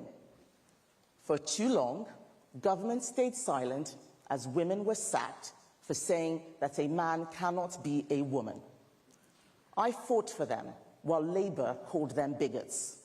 And it wasn't until the SNP put a sex offender in a women's prison that they understood the fight I was leading. We won that battle. Nicola Sturgeon has gone, and Labour now accepts our arguments.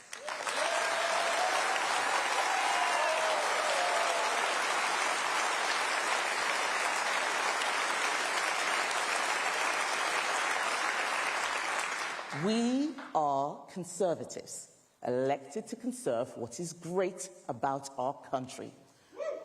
Thank you. We cannot sit by as the left denigrate our history and pull down our monuments. We must not be afraid, as we were in Batley.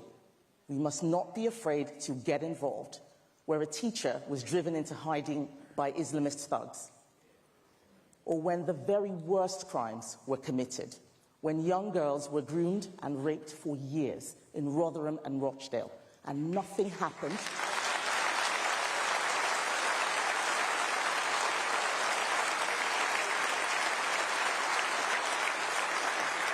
Nothing happened because those in charge were scared of being called racists. And then the system hid behind the Human Rights Act and failed to deport the child abusers and allowed them to walk the streets where their victims live. Well, enough. I am not afraid.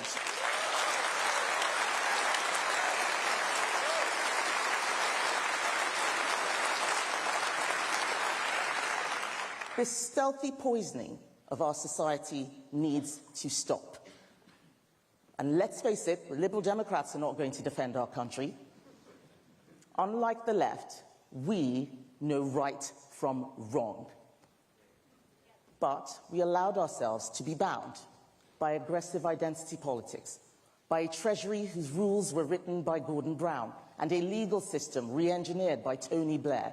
You may think Blair and Brown were defeated in 2010, but the truth is the left never left. It's time to make a change.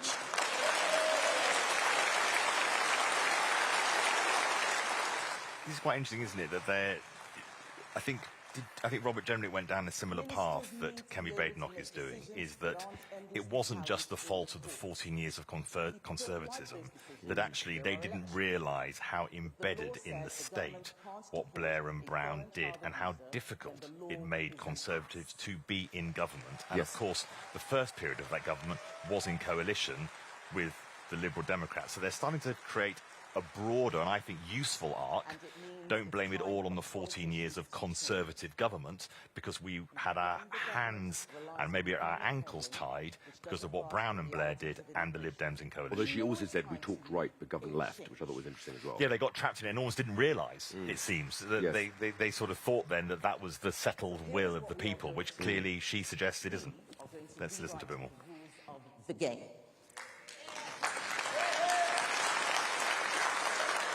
If I become leader, we will immediately begin a once-in-a-generation undertaking, the sort of project not attempted since the days of Keith Joseph in the 1970s. A comprehensive plan to reprogram the British state, to reboot the British economy. A new blueprint for the great machine of our country, one that goes far beyond the relationship with the EU or the ECHR, a plan that considers every aspect of what the state does and why it does it.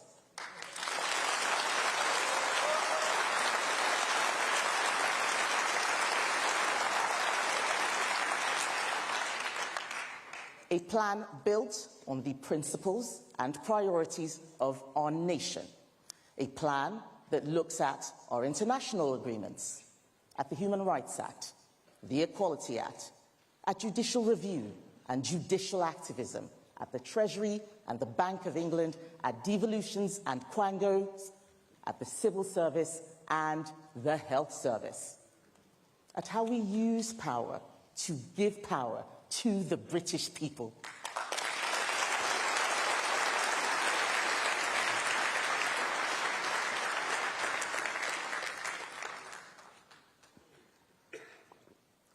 We will rewire, reboot, and reprogram.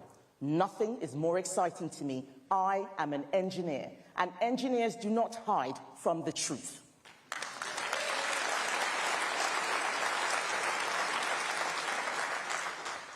This work cannot be the work of just one woman. It has to be the work of a huge team, a team that goes way beyond Westminster. Our party is not a club or a clique. We're not just the ERG, the TRG, or One Nation. We are one Conservative party. We are a movement, a Conservative movement.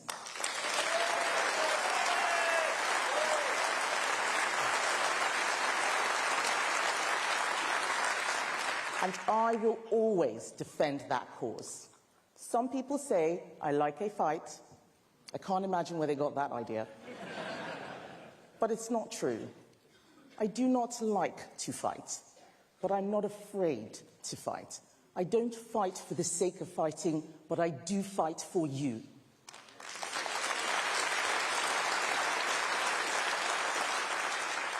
Every day of the last Parliament, I fought for Conservative values.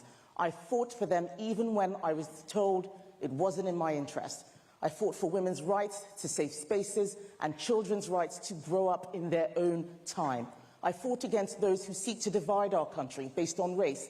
I fought for the future of my 3 children and for your children. I will always fight against left-wing nonsense.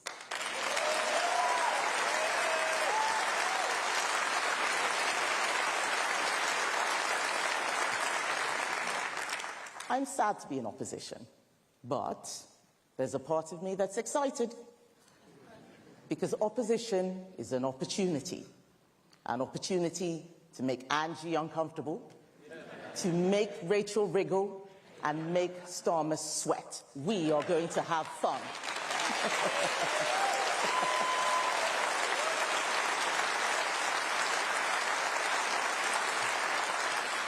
They thought that all they had to do was get us out, but they don't have a plan. They are not up to the job. They will let our country down, and we must be ready to replace them.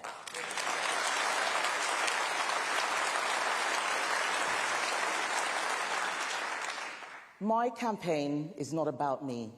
It's about all of us. It's called Renewal 2030 because we have to renew. And 2030 is likely the first full year we could have in government. We have it in our power to make the 2030s a golden decade, a time of renewal and growth. Not just growth in GDP or GDP per capita, but growth that most people can feel. Growth in our party and our country, an age that will leave a meaningful legacy for the British people for decades to come.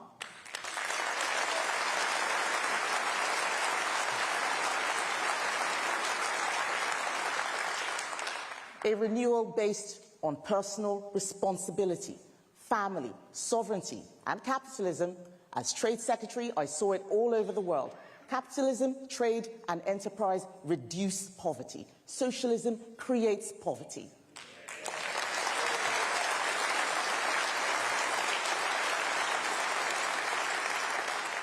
Government prides itself on growing the economy. But government does not create growth. Business creates growth. Government needs to get out of the way.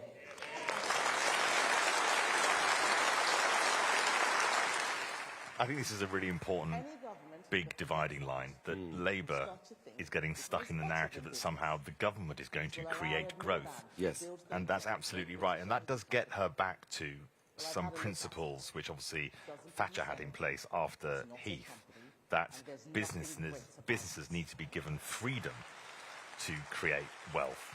It wasn't for the government, and get out of the way. And Exactly. I think that is a strong message that Kemi Badenoch. And she's doing it all from first principles. It needs to protect fair play and proper competition. But the wealth of the country comes from the people who work in it, not the people who live off it.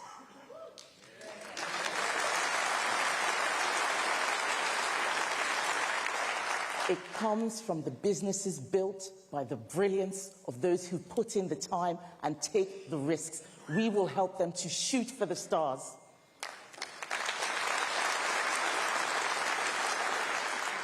We will help a new generation to build families and homes, to build careers and businesses, acquire capital, property, investments, and security. We will take the shackles off the economy so that it can fly and take the country with it.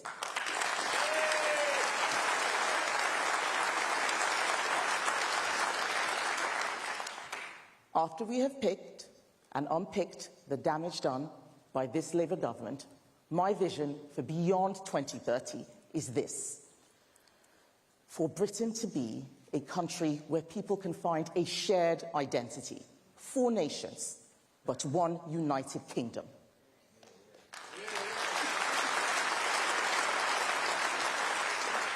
A country where being a British citizen means more than just having a British passport.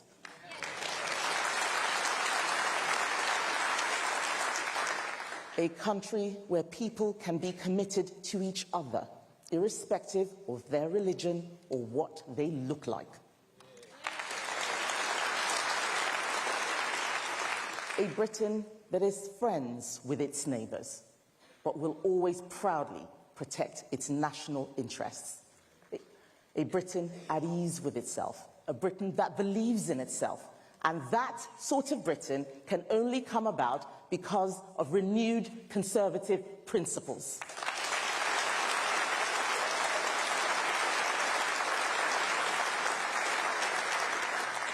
And the time to start that renewal is right now.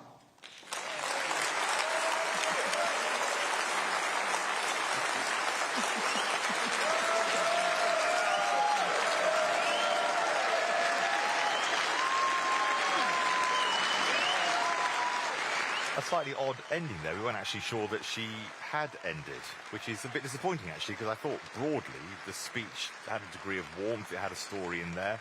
I think probably pretty impressive to many of the Conservative Party members, maybe some of the MPs. How did you take it? I thought it was very interesting. It was an unconventional speech. I think it was totally different, sort of almost in format from the other 3. But I think it was very successful from her point of view. She looked like she was genuinely enjoying it. I mean, at one moment there was somebody who sort of whooped from the audience, and she sort of spontaneously laughed. And I thought that was sort of showing a natural side that came across very well. There was a lot of first principles arguments in there. She talked about the importance of government getting out of the way, helping businesses to grow the economy. She talked about how having a British passport is more than just owning the passport, just hinting at this broader idea that it comes with responsibilities as well. She said she was not a climate change denier, but thought but was obviously cast a lot of doubt on Ed Miliband's net zero policy. She talked about the need for Conservatives to take the fight to the Labour government and make, I think she said, Starmer sweat and Rachel Reeves wiggle, and also said that we're going to have, she said, I don't want to be in opposition, but given that we are, let's have some fun with it. I think that will be a nice message for the audience. But it was a sort of different speech. I thought she was obviously without notes and sort of roving the stage quite a lot in a kind of, perhaps classically a Thatcherite sort of soft blue suit. No glasses, sort of connecting with the audience, and she looked like she actually wanted to be there. I'm not sure all the other speakers exactly gave that impression. It was quite a different tone from Jenrick's solid policies, but I think he looked quite almost angry at points. She didn't. They're all coming back on now to take the rapturous applause of the people in the hall.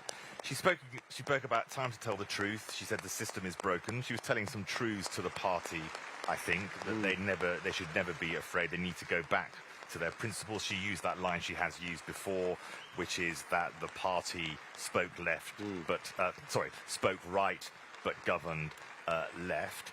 She did make an interesting point that actually a lot of the blame for the failures of 2010 to 2024 could be tied back to Blair and Brown, and the Human Rights Act, and the thing, went through the issues that they had laid out, that actually Blair and Brown had so changed the systems of governance within the UK and the way the state operated within the UK, that actually the Conservatives were blinded to the fact that there could be a different way. Now, she was ambitious, but when she went through this idea of rebooting Britain and the British economy, she did go through the judiciary, devolution, quangos, the Treasury, the Bank of England, civil service, the whole of the civil service.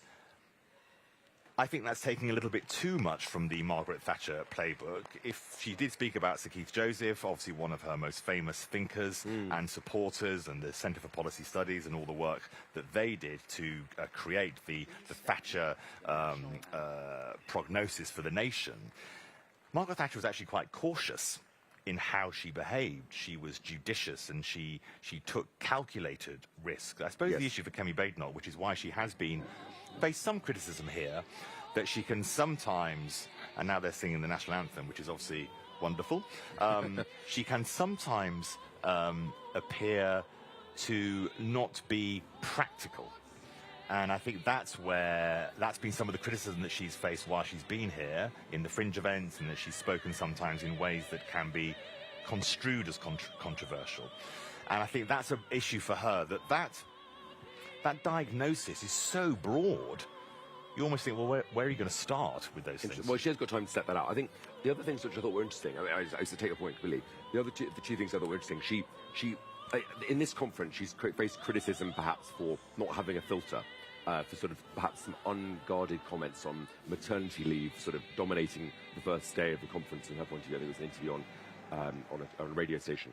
And I think with this speech, she will have sort of shown her wares a bit more. She will have shown sort of her talents. I think so. Her supporters, I suspect, will take quite a lot of comfort from this. And obviously, she finished the last round of voting in second place, quite a strong second place. So, Jenrick clearly the front runner. So I think this will have, hopefully, from her point of view, consolidated things. I thought the other bit which I liked in this speech was that she took on some of the common criticism that's made about her. She said that people say that I like to fight. I don't like to fight, but I need to fight because I need to stand up for people like you and Conservatives. And she talked about winning a fight in the public discourse over gender identity and a trans woman prisoner who is a male sex offender, biologically, being put into a prison in Scotland. And Kemi, obviously, Badenoch in government, along with other ministers, took a fight on that and ultimately overturned the Scottish Government's policy on redefining gender. And I think so. But I thought it was a clever way of sort of acknowledging a common criticism of her that she's and she said. She sort of hinted at that, but the common criticism is she'd pick a fight in an empty room. Yes, I wonder how much of the public, maybe the Conservative Party members and others, would know those stories that she was telling about the Islamist thugs, the child abuse cases in the north of England, the trans prisoner, etc. So she got warm applause for those. Who do you think, Henry? We've watched all four together. Yes. We've seen the mood change between all four. Who do you think had the best of it? I thought James Cleverly's speech was very good as a sort of classic Conservative speech. I thought Kemi's was the most unusual. I think Rob gave a solid speech, and I think those three all did pretty well. I don't think there was a totally standout, brilliant speech and sort of spine-tingling moment, but also at times it felt it went on a little bit too long. 4 speeches that seemed. I mean, we were sort of, at some points wondering when they're going to draw to a close. And I think perhaps. Yeah, I think the initial plan was almost a 4 or 5 minute speech. That would have been too short. I wonder if 20 minutes was a little bit too long. Thank you so much, Henry Newman, for joining us for this Daily Tea Live watch-along with the 4 speeches that we've had. Well, that's it for this section of the live events we've had here at Tory Party Conference.